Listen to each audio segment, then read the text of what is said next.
et on va passer à la deuxième communication et on va joindre les deux communications pour la discussion après.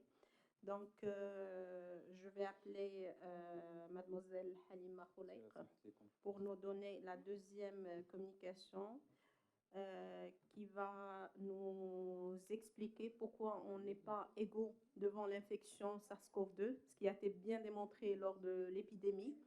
Donc, il y avait des familles emportées par cette maladie, il y a d'autres qui étaient épargnées, qui ont fait l'infection comme une grippe. Donc, Halima va nous expliquer les facteurs génétiques et immunologiques qui sont différents de la génétique aussi des infections à SARS-CoV-2. À toi la parole, Halima. Salam alaikum. Aujourd'hui, je suis ravie de vous présenter pour la première fois une partie de ma thèse autour de la prédisposition immunologique et génétique de l'infection par SARS-CoV-2, l'agent pathogène ou le virus responsable de la maladie de Covid-19. C'est une thématique cruciale pour bien comprendre pourquoi certains patients font des infections asymptomatiques, par contre d'autres patients font des infections sévères, critiques ou qui nécessitent une hospitalisation en unité de soins intensifs. Au début de la pandémie, plusieurs chercheurs ou des épidémiologistes ont défini 3 facteurs de risque majeurs de l'infection par SARS-CoV-2. Premièrement, l'âge. Plus on vieillit, plus on a un risque accru de développer la maladie. Deuxièmement, le sexe. Les femmes présentent ou prédisposent plus que les hommes à l'infection.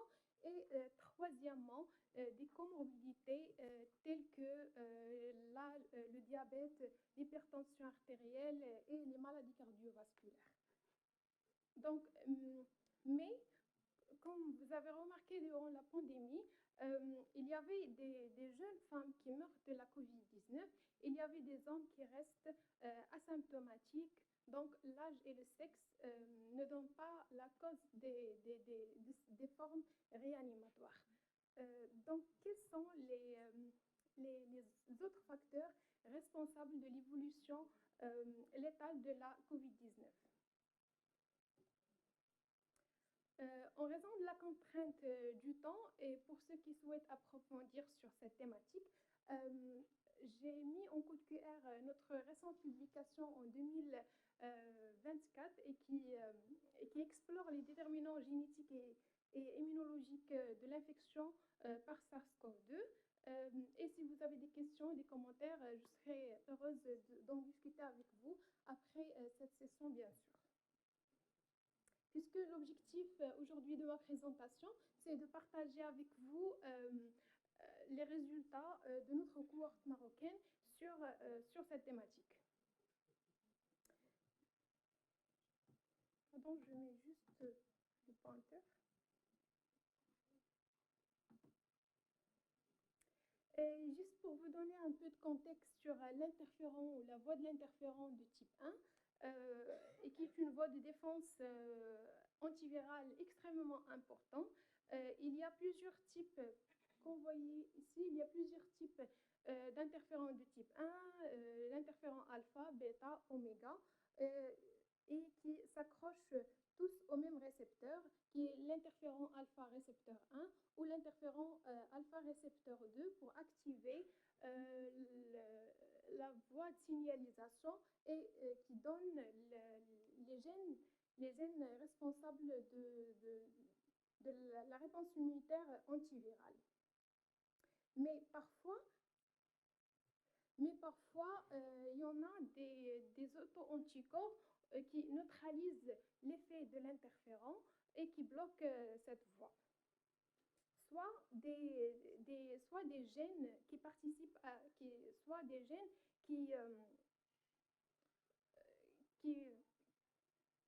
chez certains patients, on trouve des gènes mutés qui bloquent cette voie ou soit qui participent à la réponse aux interférons, soit à la production d'interférons. Donc, c'est donc deux mécanismes, soit la production des auto-anticorps anti-interférents de type 1, soit des erreurs innées de l'interféron de type 1 jouent un rôle clé dans les formes sévères de la COVID-19.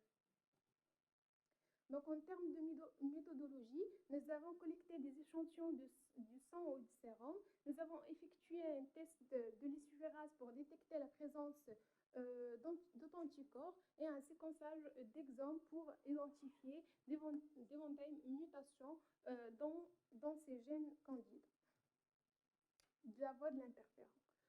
Donc, nous avons recruté une cohorte de plus de 100 malades marocains infectés par le virus du SARS-CoV-2 et nous avons les classés selon les phénotypes cliniques, des formes légères, des formes modérées ou des formes plus graves qui nécessitent une hospitalisation en unité de soins intensifs. Dans notre cohorte, 34% des femmes étaient des femmes et 56% étaient des hommes. Donc, pour détecter la présence d'auto-anticorps, nous avons utilisé le test lysiférase dans laquelle vous pouvez voir ici. Lorsque l'activité relative de la lysiférase est inférieure à entre 15 à 10%, nous considérons que le plasma contient des auto-anticorps qui neutralisent l'interféron de type 1. La plupart des hommes dans notre cohorte étaient plus âgés, ce qui explique pourquoi l'âge et les personnes âgées sont plus à risque de développer des formes graves. Et la plupart des patients étaient bien sûr de phénotype sévère. Le séquençage de l'exome avait pour objectif de détecter des mutations dans la voie de l'interféron de type 1 avec une prévalence estimée de 3 à 5% dans notre cohorte, mais aucune mutation n'a été détectée. Cependant, nos investigations se poursuivent pour explorer d'autres gènes impliqués dans la voie de l'interféron de type 1 et qui pourraient jouer un rôle clé dans les formes sévères.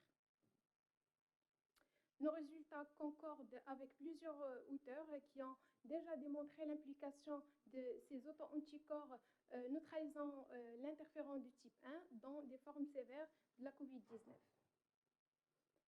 Et pour conclure, cette cohérence scientifique appuie davantage l'importance de ces mécanismes, que ce soit la détection des auto-anticorps, soit les gènes mutés dans la voie de l'interféron,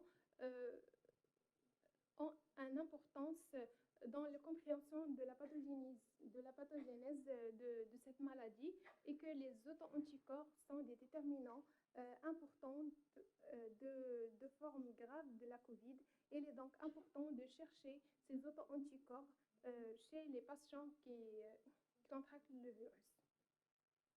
Je vous remercie pour votre attention et je remercie mes superviseurs et nos collaborateurs et les patients et leurs familles pour leur participation à notre étude. Merci.